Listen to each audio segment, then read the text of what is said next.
Salam, salam hebat rekan-rekan pembelajar semua, rekan-rekan mahasiswa, penyimak materi kami.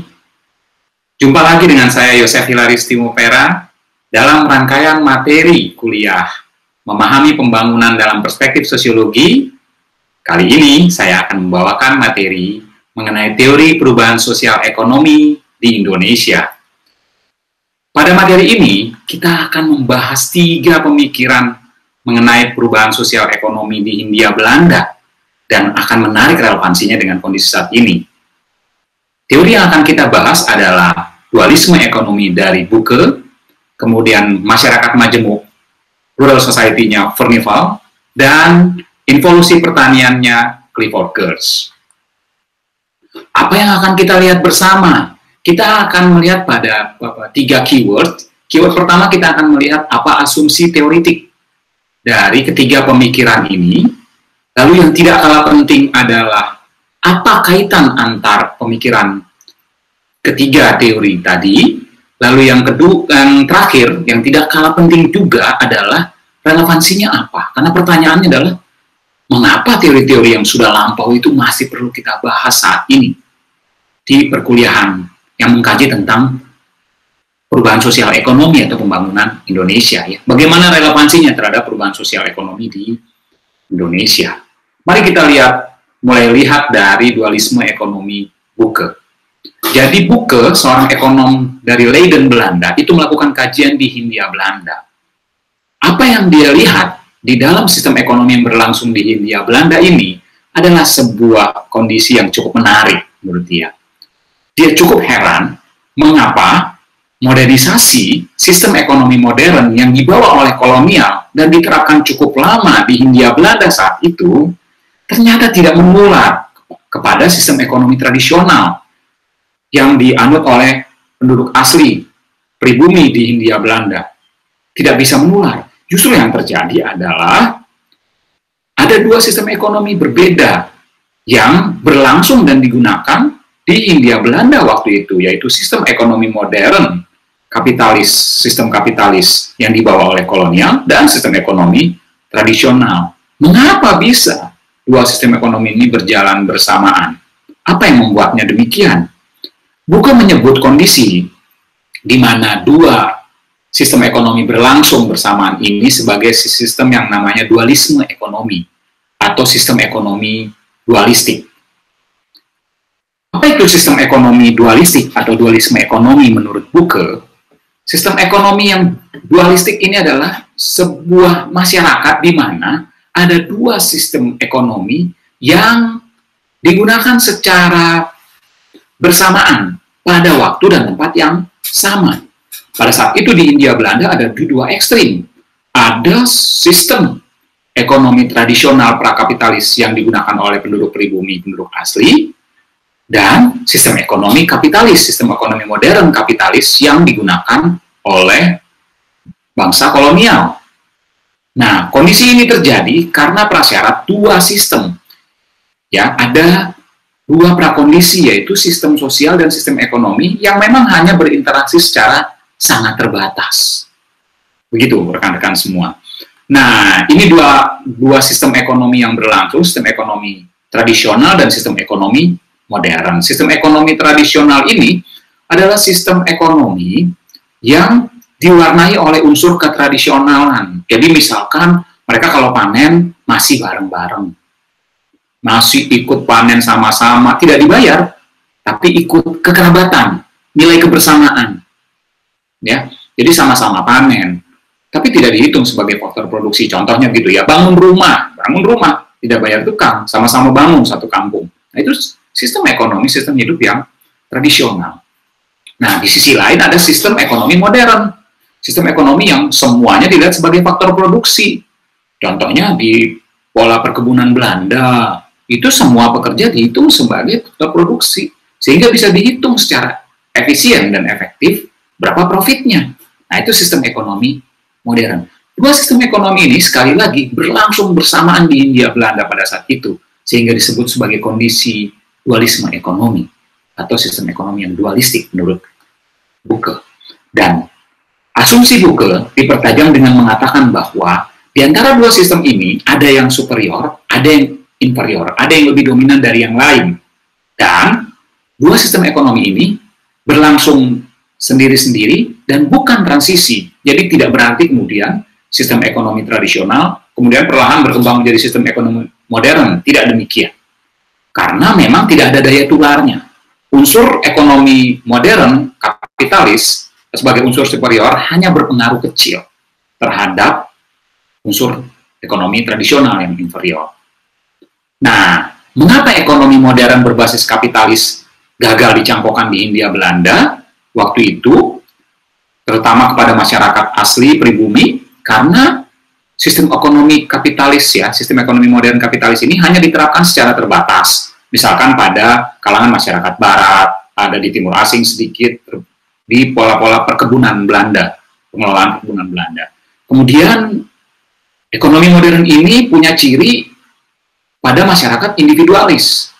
Sementara komunalisme masih sangat mewarnai kultur masyarakat kita ya di Hindia Belanda pada saat itu. Kemudian local value-nya masih sangat kuat dan mempersulit modernitas kemudian muncul sebagai basis ekonomi modern. Nah, kita beralih ke pemikiran masyarakat majemuknya Furnival. Apabila Buke melihat dalam sistem ekonomi, Furnival melihat pada struktur dan sistem sosial kemasyarakatannya. Jadi hampir senada dengan Buke yang mengatakan bahwa ada dua sistem ekonomi yang berlangsung bersamaan, digunakan bersamaan di Hindia Belanda. Furnival mencatat bahwa atau mengemukakan sebuah hasil riset dia, kajian dia, bahwa di Hindia Belanda waktu itu ada kondisi masyarakat yang majemuk, masyarakat yang plural, di mana masyarakat yang plural itu adalah masyarakat di mana ada dua atau lebih elemen hidup sendiri-sendiri. Wah, hidup bersama di satu wilayah negara, tetapi hidup masing-masing, memiliki sistem sosial masing-masing dan kurang memiliki rasa loyalitas sebagai masyarakat secara keseluruhan. Nah, ini ciri-ciri masyarakat majemuk yang kemudian ditegaskan oleh Furnival adalah tersegmentasi ke dalam kelompok-kelompok yang memiliki subkebudayaan, sistem sosial masing-masing. Jadi hidup di satu wilayah yang sama, tapi hidup masing-masing dengan cara masing-masing. Rendahnya konsensus, tidak ada rasa kesepakatan kebersamaan. Sense of belonging-nya tidak ada, rendahnya konsensus, kecenderungan konflik tinggi. Integrasi ada sih, tetapi integrasi yang atas dominasi politik sebuah satu kelompok tertentu yang kemudian tumbuh di atas rasa paksaan integrasinya. Nah, tiga golongan yang hidup di struktur sosial masyarakat Hindia Belanda waktu itu adalah kelompok masyarakat Barat, Eropa, itu yang ada pada saat derajat tertinggi. Mereka bekerja di pengelolaan perkebunan perkebunan Belanda. Nah, perkebunan kolonial. Nah, kemudian masyarakat timur asing, orang Arab, Cina, India yang berdagang, dan masyarakat asli Bumi Putra yang bekerja sebagai petani. Mereka hidup terpisah-pisah, ya, secara ras yang berbeda, kelompok yang diperintah dan memerintah. Nah, jadi struktur sosialnya ini juga seperti sistem ekonominya. Jadi ada beberapa lapis masyarakat, bukan lapis ya, tetapi beberapa elemen masyarakat hidup dengan caranya sendiri-sendiri. Mari kita beralih sedikit ke involusi pertanian Clifford Geertz. Clifford Geertz mencatat bahwa terjadi sebuah kondisi di mana sektor pertanian di Jawa itu kepemilikan lahannya semakin kecil, sehingga produktivitas pertaniannya semakin stagnan. Jadi istilah involusi ini adalah istilah yang cukup kasar mengkritik sebuah sistem pertanian di Jawa yang waktu itu sebenarnya lahannya hanya seluas itu saja, tetapi dibagi kepada lebih banyak kerabat, sahabat, keluarga. Jadi pengelolaannya secara bersama-sama kepada lebih banyak orang. Saya punya lahan 1 hektar, punya anak 4, terus. Nah, berbagi lahan yang sama. Jadi ciri involusi pertanian adalah lahan terbagi dalam satuan luas yang semakin kecil, karena terbagi antar keluarga dan kerabat.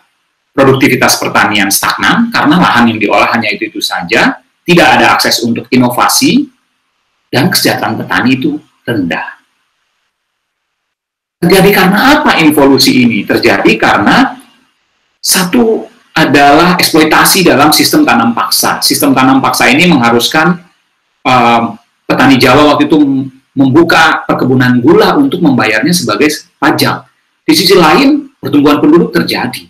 Jadi penduduk mereka bertambah, mereka harus menanam padi untuk kebutuhan makan sendiri. Di sisi lain, mereka harus membuka kebun gula untuk kemudian membayar pajak. Akibatnya, mereka kemudian mengelola lahan yang sama supaya lebih ringan bisa bagi tugas di kebun tebu dan kebun padi, lebih banyak mengajak keluarga dan punya banyak anak dan sebagainya, sehingga involusi terjadi. Nah, inilah yang kemudian dilihat sebagai sebuah pemelaratan di Jawa oleh Clifford Geertz. Nah, setelah melihat Clifford Geertz, mari kita lihat apa kaitan antara tiga teori yang kita bahas di atas. Ada tiga hal yang perlu kita highlight, teman-teman, secara cepat saja. Yang pertama adalah, ketiga teori ini menjelaskan, secara implisit menjelaskan hal yang sama, yaitu menjelaskan mengapa ekonomi tradisional di Hindia Belanda, Jawa khususnya waktu itu, sulit dan lambat berkembang dalam mengadopsi kapitalisme. Kemudian yang kedua adalah menempatkan local value sebagai sebuah hal yang inferior, yang tertinggal, yang menjadi hambatan terhadap modernitas, baik itu modernitas ekonomi maupun modernitas sebagai value kehidupan secara umum. Yang ketiga adalah, secara implisit, ketiga teori ini menempatkan sistem ekonomi modern dan modernitas sebagai sebuah hal yang superior terhadap local value atau local economic, ya, sistem ekonomi lokal. Dan apa relevansinya? Relevansinya, Indonesia sulit bersaing di pasar bebas saat ini yang berbasiskan kapitalisme karena sistem ekonomi tradisional ini lambat dan cukup lama berkembang karena dieksploitasi oleh sistem ekonomi kapitalis yang dibawa oleh kolonial saat itu. Terlalu lama dieksploitasi, ya, post-kolonial. Sulit berkembang dari itu. Di sisi lain, kemajemukan dan heterogenitas ini menjadi faktor internal yang dilihat sebagai kondisi penghambat. Dan terakhir adalah, apabila tidak ada proteksi yang cukup bagi entitas ekonomi tradisional, maka akan semakin terpuruk di dalam sistem yang didominasi oleh sistem ekonomi modern ini, rekan-rekan pembelajar semua. Kira-kira itu rekan-rekan pembelajar yang bisa secara ringkas dan cepat kita sajikan dan kita simak bersama. Sampai jumpa di materi selanjutnya. Salam hebat, salam sukses untuk kita semua.